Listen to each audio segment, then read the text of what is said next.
The reason for the emotion is because we make it all like relationship is like life and death. And you think about it, it's because our deepest fears are there. Who else can make you feel completely insignificant and unloved more than the person whose love you desire most? There is none. And when you feel worthless and unloved, that is psychological death. In fact, when people consider suicide, it's usually because they believe that their life is worthless, that they have no love. And so they think that maybe dying would be less painful than living. So it is an area that has so much charge. And if there's one thing that we want to do here is we want to take some of that charge away. Meaning, everyone's a great communicator when they're in a great state. Is it true? But when people are pissed, when people are frustrated, when people are fearful, whenever you go into that survival brain of yours, no one's a great communicator. I'm not a great communicator in that place. And so the biggest thing we want to do is break the charge. And we're going to give you tons of tools to do that, because that's what's messing up your relationship. You can solve anything. You can come up with agreements on everything if you don't have such a charge. And the charges are really not coming from your partner. The charges are coming from your history. They're coming from your background. They're coming from your conditioning. They're coming from your culture. It's coming from your models of the world, including the models you don't like. So maybe we start with a mindset that if you were facing death, who would you want to spend time with? What would you do? What would you communicate to the person that is your beloved?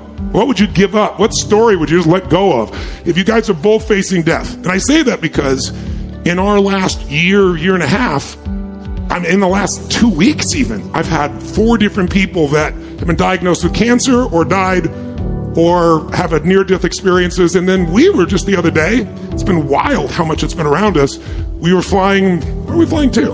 We were actually flying to Los Angeles. Oh, flying to LA, that's right, before we came here. And we were at high altitude and we lost an engine on the plane. And the stewardess came, my pro was asleep, and they were asleep, and then the plane dropped on one side. I'm used to, I know a plane, I'm a pilot, when you get really rough, but it was very different. One side of the plane went down. And my gut went down, and all of a sudden the stewardess came back and said, "You gotta all buckle up. We've lost an engine." Yeah, it was really incredible. We were on the plane, and earlier when we actually were sitting having dinner, I don't know why, like Tony mentioned, a very dear friend of ours, John Turbot. We love you, John, who's a part of this team. He was most recently diagnosed with cancer, and we actually didn't know at this point that he actually had cancer, but he was getting tested and so forth, and we were waiting for the results. And so I was flipping through, and I found this poem on death. And we were having dinner, and I was really moved by it. He was less moved by it. And so there's 3 of us. Mary was there, Tone was there. Yes, Mary and I both said, do not send that to John. The beginning was beautiful. The rest of it was really, really bleak. But she'll discover tonight this is a fire sign, and she finds joy in everything. Death, yes! I was deeply moved. So I was sharing this. So this was about an hour before this happened. We ate our dinner. We went to sleep.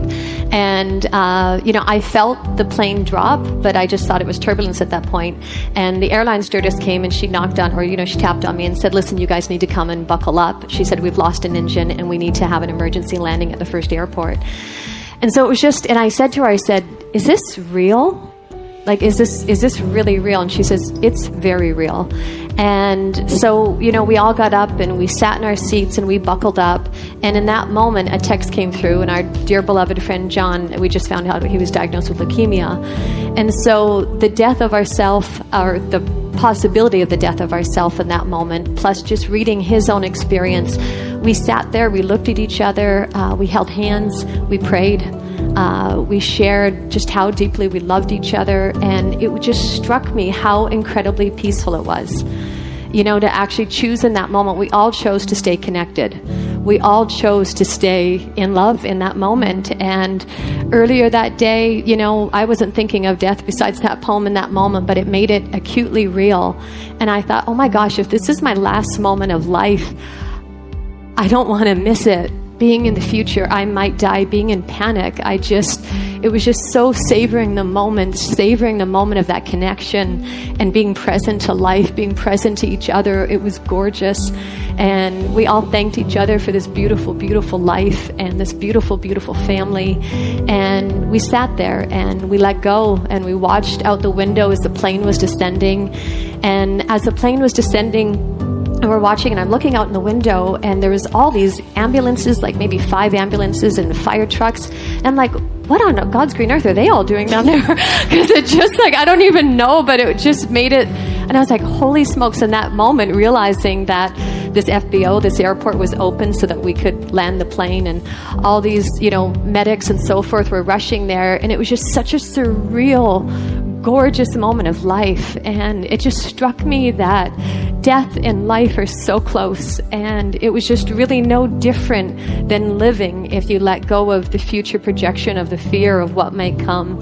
And it was such an intimate, amazing moment, and by the grace of God, our plane landed so beautifully, and here we are. But it was such an incredible moment of just an acute realization that this life is so precious, and we never know.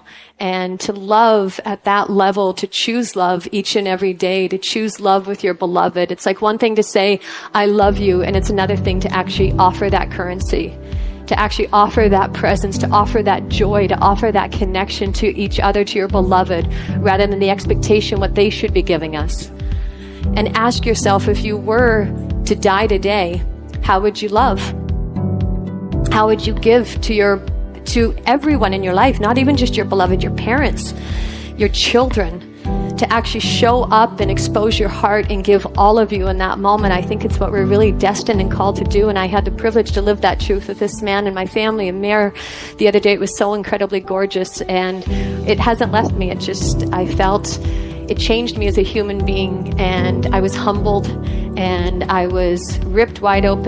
we were ripped wide open to the gift of life. And don't let or allow life to come with a death sentence, and at that moment start to live. And we've had the privilege of the humbling experience of that with our own bodies in this last couple of years of our lives, and it wakes you up.